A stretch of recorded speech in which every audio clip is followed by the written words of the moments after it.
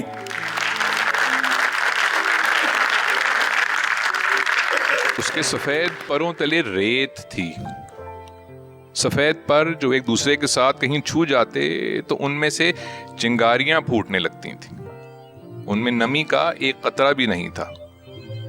خون صرف دل کے ارد گرد گھومتا تھا, پروں میں سوکھ چکا تھا. ان میں دوڑنے والی سرخ نمی خشک ہو چکی تھی. اس زبان کی طرح جو اس کے تالو سے ایک مردہ سانپ کی مانند چپکی ہوئی ہو. جسم زندہ تھا, اسی لیے اڑان میں تھا. پرندے کی آنکھوں میں البتہ توانائی تھی, مگر ڈوبتی ہوئی, اور اس کے پنجے نیچے سے اٹھتی ہوئی گرم لو میں جھلس رہے تھے. اس نے انہیں سمیٹ کر بدن کے ساتھ لگانے کی کوشش کی, لیکن بدن بھی آگ تھا کہ اسے بجھانے کے لیے کہیں نمی کا کوئی سانس نہیں تھا. اس نے پھر انہیں ڈھیل دے کر لٹکا دیا. اس کے سفید پروں تلے ریت تھی اور وہ اڑان میں تھا. سفید پر جو اب شاید سفید نہ رہے تھے, بھورے ہو رہے تھے. ان میں جذب ہوتی ہوئی حدت ان کا رنگ بدل رہی تھی, جیسے گرم توے پر بکھرا سفید آٹا بھورا ہونے لگتا ہے. گوشت کو اپنے ہی پروں کی تپش بے جان کیے دیتی ہے, اور ریت کے ذروں میں سلگتی تپش اس کے پروں کی جانب لپکتی تھی اور ان میں چھید کرتی تھی. اس لپک میں ایک کشش تھی, ایک سندیسا تھا, ایک بلاوا تھا کہ اڑان ختم ہو جائے, یہ بھٹک جانے کا سفر اختتام تک پہنچے, ان پروں میں سکت نہ رہے, ساکت ہو جائیں, انہیں سمیٹ لیا جائے اور یہیں اس ریت میں اترا جائے تو پھر کیسا لگے. پرندے کی سگڑتی آنکھوں نے نیچے دیکھا.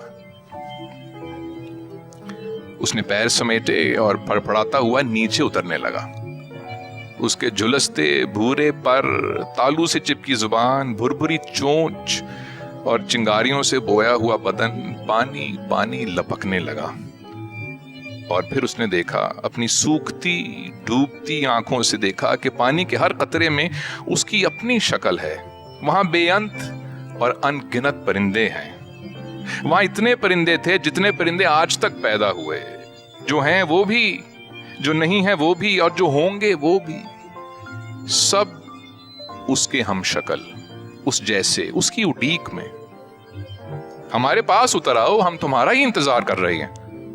یہ سراب تو نہیں, یہ سراب تو نہیں. اس نے ہر پرندے سے باری باری پوچھا اور کسی نے بھی جواب نہ دیا, کیونکہ یہ سراب نہ تھا. وہ جھیل کنارے پرندوں کے غول کے درمیان میں آ گرا. پروشنی نے اسے ایک ہاتھ سے اٹھایا اور دوسرے سے اس کی کھلی چونچ میں پانی ٹپکاتے ہوئے کہا, تم بھی اس جھیل میں مرنے کے لیے آ گئے ہو. پرندے نے کوئی جواب نہ دیا, وہ مر چکا تھا. بہت شکریہ. ڈاکٹر صاحب, یہ باقاعدہ فیکٹ ہے, آپ پیٹرنائز کرتے ہیں جہاں سے آپ کو مٹی کی خوشبو آئے. جیسے پنجابی زبان کی اگر بات کریں, میں اپنا دیکھتا ہوں, آپ انکریج کرتے ہیں اور بہت اچھا جانچ لیتے ہیں. یہ جو بیجوں سے تعلق اور پودوں سے آپ کا, اور وہ جو بونسائی آپ کے گھر میں ہے, اتنی اچھی دیکھ ریکھ آپ کرتے ہیں کہ وہ جو آپ کے کمرے اسٹڈی کے باہر جو چیڑ کا درخت ہے, کتنی عمر ہو گئی اس کی ماشاءاللہ؟ میں 32 برس پیشتر گلبرگ والے محل میں نے شفٹ کیا تو تب لگایا تھا, اور وہ اتنا بڑا ہو گیا ہے کہ بہت سارے لوگ ایکسپرٹس وہاں پہ آتے ہیں, وہ کہتے ہیں چیڑ جو ہے وہ لاہور کی آب و ہوا میں پنپ نہیں سکتا, تو اتنا بڑا کیسے ہو گیا. تو میں نے ایسے ہی ایک جگہ لکھا تھا کہ بنیادی طور پہ بہت سارے لوگ مجھے ملنے آتے ہیں اور ہر شخص چیڑ کے اس درخت کو دیکھتا ہے اور وہ حیرت زدہ رہ جاتا ہے کہ اتنا بڑا چیڑ کا درخت جسے سرد موسموں کی ضرورت ہے, برفوں کی ضرورت ہے, لاہور کی گرمیوں میں کیسے پنپ سکتا ہے. تو میں نے کہا کہ اس کا راز یہ ہے کہ میں تقریباً ہر سال پاکستان کے شمال میں جاتا ہوں اس کی برفوں تک جاتا ہوں، اس کی چوٹیوں تک جاتا ہوں، اس کے دریاؤں تک جاتا ہوں اور اپنے اندر وہ تمام تر خنکی سمیٹ کے لاتا ہوں اور پھر اس چیڑ کے درخت کو سپرد کر دیتا ہوں، اس لیے یہاں پنپتا ہے۔ اور اگر کوئی ایسا دن گزرا کہ جب کوئی شخص آئے اور یہ چیڑ کا درخت مرجھایا ہوا اسے نظر آئے تو وہ اگر میری اسٹڈی میں آئے گیا تو میں بھی وہاں پہ مرجھا چکا ہوں گا، جب تک میں ہوں چیڑ کا درخت رہے۔ آپ جہاں جہاں چلے جاتے ہیں، سعید صاحب نے بھی کہا تاڑ دا پتہ نہیں لگتا کتنے نکل گئے، یہ آپ کا جو گھر ہے آپ کیسے دیکھتے ہیں بھابھی کا ہاتھ، کس طرح سے ہول چیزیں؟ سمیر کو ہم دیکھتے ہیں، سلجوق کو، اینی کو، کس کو کریڈٹ دیں گے طاہر صاحب اس کا؟ مجھے یاد ہے کہ ایک خاص لمحہ آیا جب مجھے فیصلہ کرنا تھا کہ یا تو میں کاروبار کروں اور یا میں یہ لکھنے پڑھنے کا سلسلہ کروں، اور میں مائل تھا کاروبار کیونکہ معاشی طور پہ بہت تنگی ہو رہی تھی۔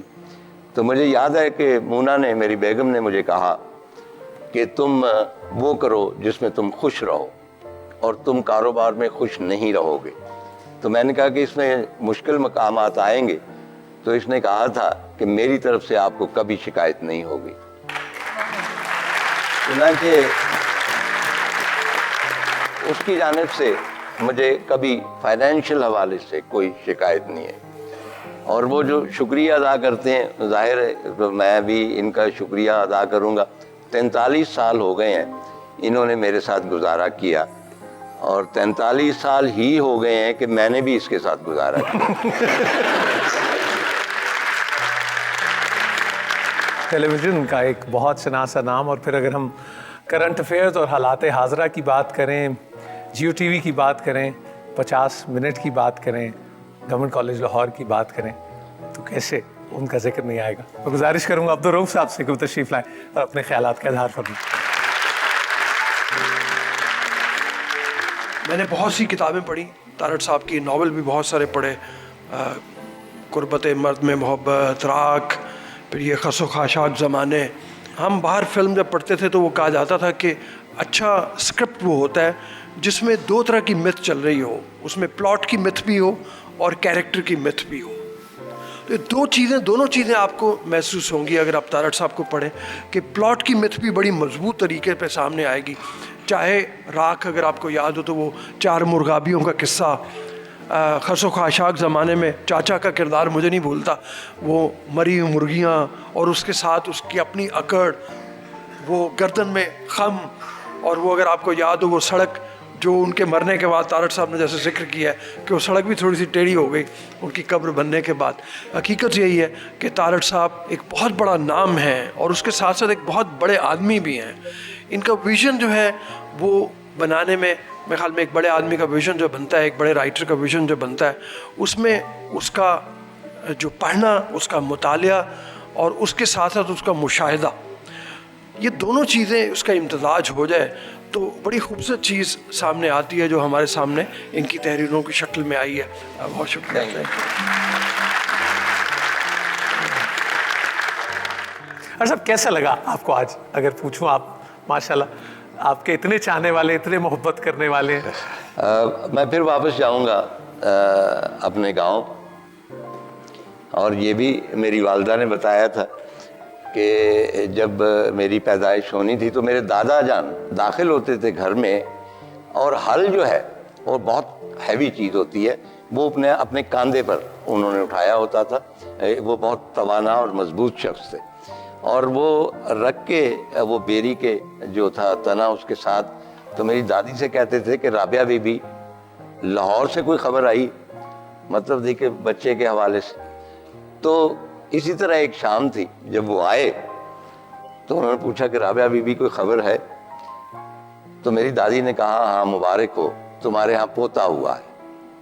تو میرے دادا نے اپنا ہل وہاں پہ رکھا اور اپنی کھدر کی جو پگڑی تھی وہ اتاری، اور وہ بیری جو تھی اس کے نیچے کچے فرش پر بچھا دی، اور وہاں پہ آلتی پالتی مار کے بیٹھ گئے اور کہنے لگے کہ رابعہ بی بی پورے گاؤں کو خبر کرو کہ میرے گھر پوتا ہوا ہے، اور میں مبارکبادیں لینے کے لیے یہاں بیٹھا ہوں، مجھے آئیں اور مبارکبادیں دیں۔ چنانچہ جس طرح میرے والد نے بھی بتایا، تو مثلا کمہار آیا تو وہ برتن لے کے آیا یعنی سوغات کے طور پر, اور میری دادی نے اس کو گندم کے دانے دیے یا جو بھی سوغات ہوتی ہے. اسی طرح لوہار جو آیا اس نے ایک برتن دیا. جو ملاح ہے, کیونکہ چناب کے کنارے ہمارا گاؤں تھا, اس نے اپنی کشتی کا ایک کیل دیا. اور جو میراثی تھا اس نے چھت پہ کھڑے ہو کے, اس کو توتڑی کہتے تھے, وہ توتڑی بجائی. اور جو داروگر تھے انہوں نے آتش بازی چھوڑی. چنانچہ جب یہ سب کچھ ہو گیا تو میرے دادا نے وہ جو چادر پھیلی ہوئی تھی جس میں وہ مبارکبادیں لیتے رہے اس کو طے کیا. اس میں تھا کچھ نہیں, اس کو طے کیا اور کہنے لگے کہ اس میں میرے پوتے کی مبارکبادیں محفوظ ہیں اور یہ آئندہ میں پگڑی باندھوں گا نہیں, اس کو میں محفوظ رکھوں گا. اس کو انہوں نے صندوق میں محفوظ کر لیا. آپ نے پوچھا کہ میرے آج تاثرات کیا. مجھے یوں محسوس ہوتا ہے کہ اتنے عرصے کے بعد آج اس ہال میں پھر کسی نے میرے دادا کی وہ جو چادر ہے جو بچھا دی ہے, اور اس میں سے پھر مجھے وہی مبارکبادیں موصول ہو رہی ہیں جو 75 برس پیشتر ہوئے. بہت بہت شکریہ. HSN کالج میں پڑھانے والا ایک لڑکا, اور پھر وہ ہمارے دلوں کی دھڑکن ہی بن گیا, اور آج طاہر صاحب سے محبت کا اظہار کرنے کے لیے آ رہا ہے ابرار الحق.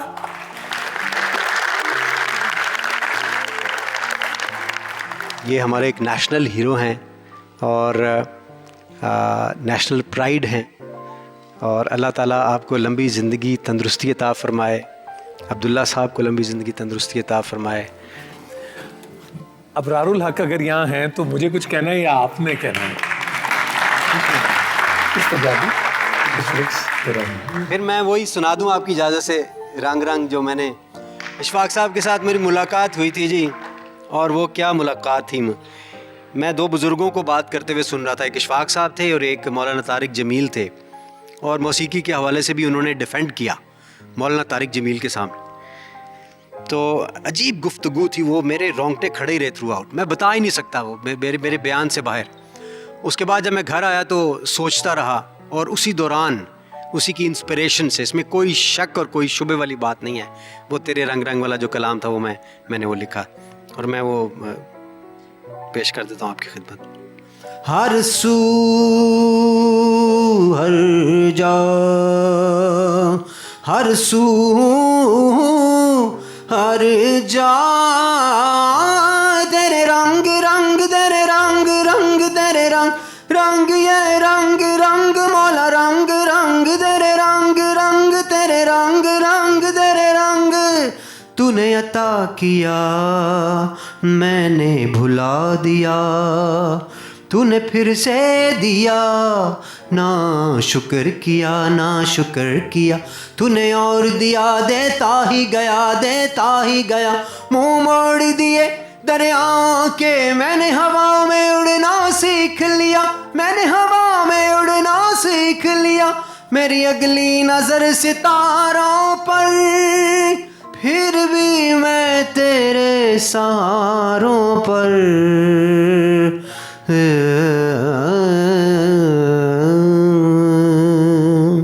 رنگ رنگ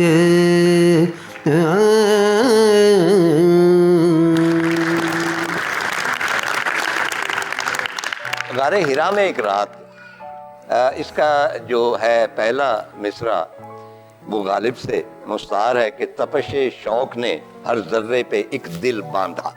تو یہ رات تھی اور میں تنہا تھا غار ہرا کا جو دہانہ ہے وہاں پہ, اور میں نے ویژولائز کیا تنہا کہ رسول اللہ صلی اللہ علیہ وسلم بھی نیچے سے آتے تھے غار ہرا تک. تو یہ ایک دو صفحے اس حوالے سے ہیں.